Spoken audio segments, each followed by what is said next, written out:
इखलाक भाई कैसे हैं, खैरियत से हैं?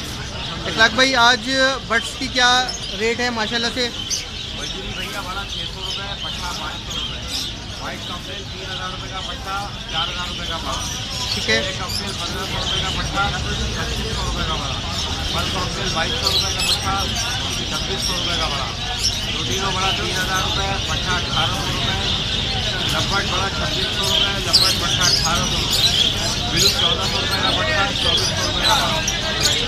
अच्छा फिशर रेट जो है 800 रुपये, फिशर का आज ऑर्डर मिलता, फिशर का डायमंड टप का ऑर्डर मिला। अच्छा अच्छा ये सब कुछ दिया भाई। अच्छा भाई मेरा नंबर है 0300 800 147। बहुत शुक्रिया। बहुत शुक्रिया इखलाक भाई।